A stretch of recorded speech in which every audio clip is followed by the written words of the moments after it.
పెళ్ళి అన్నావు కదా మనవాళ్ళ తెలియాలి కదా. నేను అడిగినప్పుడు చెప్పు. సరే నీ పేరేం చెప్పు. బాబు ఎవరు మీది? కల్లూరు.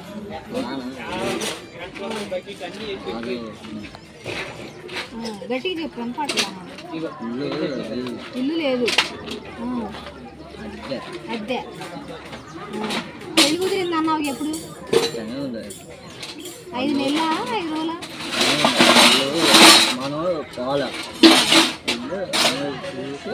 అమ్మాయిని చూసి రావాలి. ఎప్పుడు వెళ్తున్నావు మరి? నన్ను కూడా నేను ఎప్పుడు అక్క అన్నావు కదా. మరి నేను కూడా ముఖ్యమేగా. బాబాయ్ బిడ్డ. ఇంకో అమ్మాయి పెళ్లి కూతురా? బాబాయ్ బిడ్డ. బాబాయ్ బిడ్డ కాదు, మావయ్య బిడ్డ.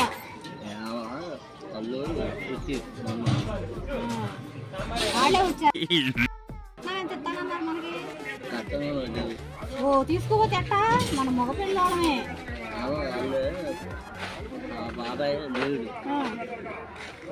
బాబాయ్ లేకపోయినా ఇగో 2 లక్షలు కట్నం డిమాండ్ చేయి. వినపడుతుందా? నేను ఉంటాను నీ తరఫున. నేను వచ్చి మాట్లాడతా. కట్నం ఇస్తేనని అంటాం. బంగారం కూడా పెట్టాలి.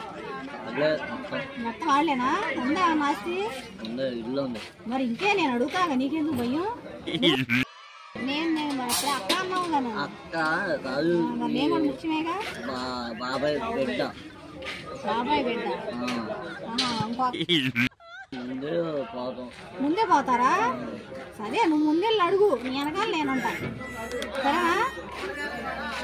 చెప్పు సరేనని గట్టిగా చెప్పు. వినపట్లా నాకు చెవుడు అసలే. అది మర్చిపోమాక.